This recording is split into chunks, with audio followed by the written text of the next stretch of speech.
Here's the question.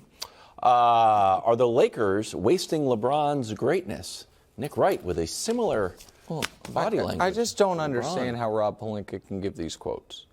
It's baffling to me. So the other thing you left out of your read, you chose to go snark, taking shots at LeBron instead of mentioning first player in NBA history to score 40 against all 30 teams. The one team he hadn't done it was the Clippers. He checked that box.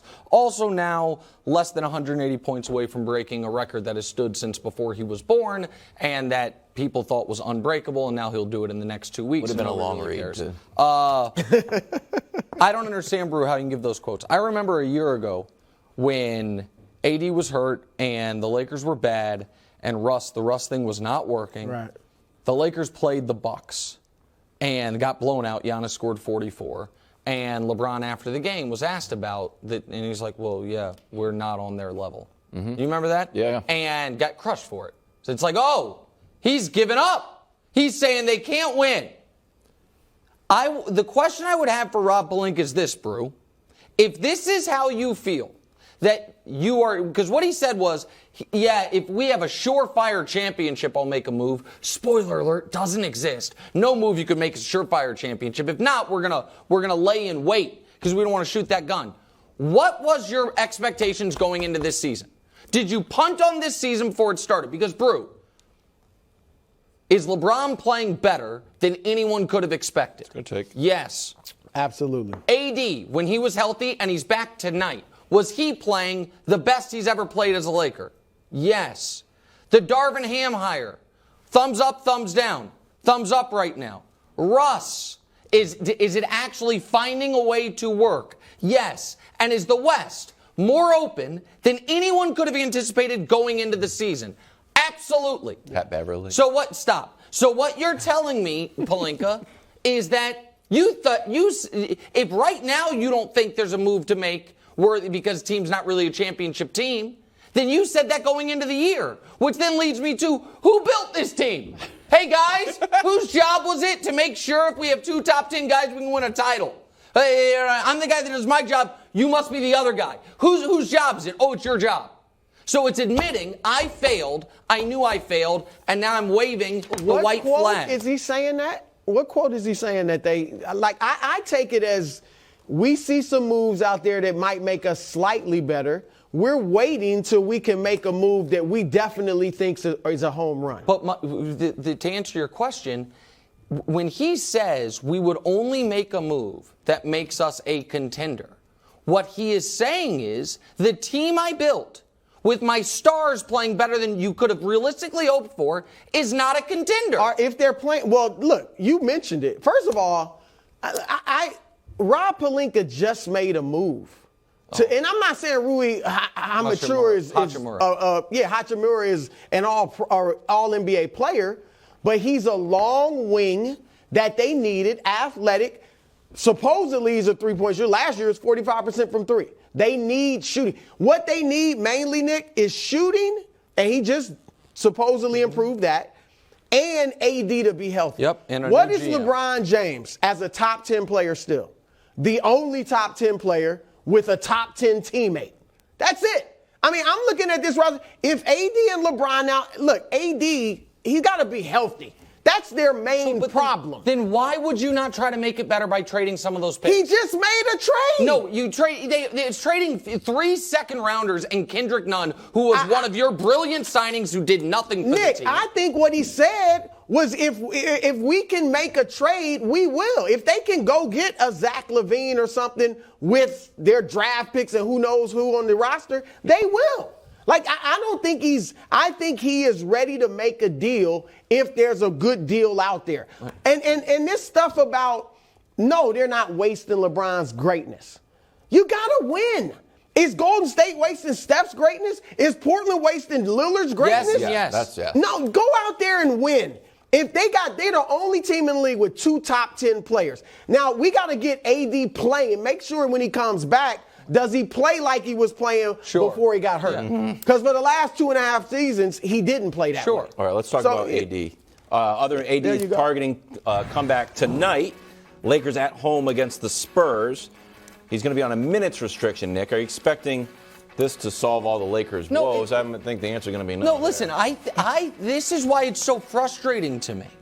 Because I don't look at the West as unwinnable. I agree with that. The top of the West right now, number 1 seed is Denver. A Denver team that your team as the Lakers dominated without a third star in the bubble 3.5 years ago, right? We saw it happen. Now, you can say Denver's gotten better since then, they have, but it's mostly the same pieces, and AD is a particularly very tough matchup for Jokic. Yes.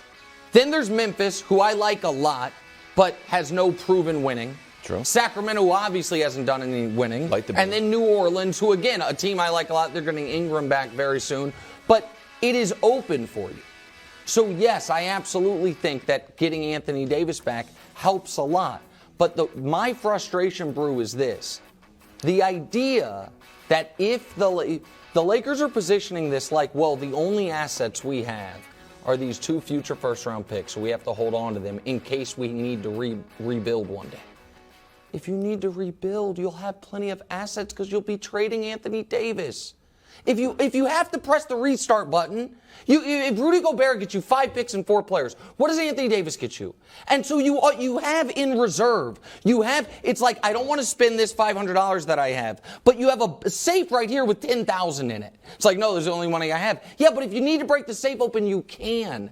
And so I think they'll be good, but I think they can be better. But I don't think Rui Pelinka Hachimura is didn't say enough. he wouldn't trade those picks. He said he would. He said in L.A., there is no let's get incrementally better. It's championship or bust every season. And if he sees a deal out there he thinks could get them, the championship, he'll make it. But I think he's also looking at this team as, well, we're the only team with 2 top 10 players. If Anthony Davis, one of their problems lately, Nick, has been their defense. Of course. With Anthony Davis, it was one of the better defenses. Yep. Without him, it's one of the worst. So AD's coming back. The key is for him to be the player he was, as I said. But look defensively how much better they are when he's on the court. If LeBron continues to score not like this, but still plays at a high level offensively, and AD comes back himself and plays great defensively, we'll see if Rui can help the three-point shoot. That's their main thing, Nick, is three-point shooting. But when they won it in the bubble, guess what? 35% from three. Yeah, they weren't. They're 34% from three now. Their next 10 games, Nick. San Antonio, they should win it, although they're on a back-to-back. Of course. Then you're on the road. Boston, L. Brooklyn, L. Why is Brooklyn an L? Is Kevin Durant coming back? With AD and LeBron, they can absolutely. He won't be there. KD won't be there. No. I think they're going to lose. Okay, go ahead. New York, Indiana, New Orleans. Then you're home, Oklahoma City, Milwaukee, Golden State, Portland. What do you want to go in that 10-game stretch? I mean, 6-4, 7-3 is what you want to do with Anthony Davis back and LeBron breaking the record. And it's just so. Can we put up real quick what LeBron's done? I don't know if we have it. I think we do. Since he turned 38, for a little context. Because, again, it all just gets melted away in the wash of the Lakers' morass. Most points per game, but 38-year-old plus. Why'd you put Reggie on there? Well, no, he's fit. You know he doesn't like Hold Reggie on. No. That's I know. I didn't put anyone on there. That's the top 5. Credit to Reggie. Reggie's got the 5th most ever. I didn't randomly pick 5 guys. That's the whole league, the history. How many games has LeBron played at 38? 11. Okay. He's played 11. It's since his 38th birthday. But he's averaging 30. He's playing great, though. But again, why? Everybody. Why what? He's playing great. I mean, definitely. No, so the point that I'm trying to make is that I don't understand the idea of, because do you think Pelinka agrees they have 2 top 10 players? Yes. When AD is healthy, I would say so, yes. Okay.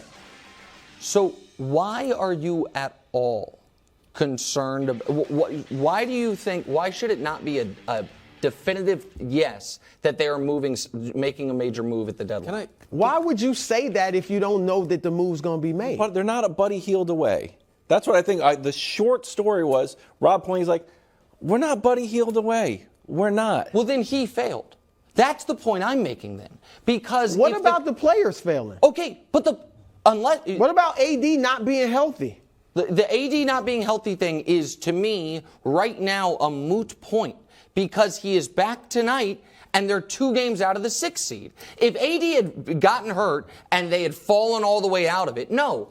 The reason they are in this position is because the team you put together started 2-10. And now LeBron had to own part of that because he wasn't playing well at that point in time. But LeBron's playing great. That Russ is doing his job. The coach, I think, has been excellent. The West is wide open. And if you don't think you are a piece away from contention, then you have failed. He just saying what would let me get that piece, not any piece. They just added a piece. And I'm here to tell you, I would bet a lot of money they do not make a move. Rob Pelinka has never made a significant trade deadline move in his entire tenure, and I think he is trying to prime the pump right now to make sure everybody knows probably ain't coming. And I think that might be because ownership wants to keep those picks for whatever reason. We heard like Thanksgiving. Remember? Yeah, We were like, it was like, no, we're going to wait. It went from Russ is definitely getting traded to, well, maybe Russ won't get traded, but they have those picks, to the Bojan Bogdanovic stuff. And now it's Kendrick Nunn, your failed major acquisition of a year ago, and a couple first round or second rounders for Rui Hachimura.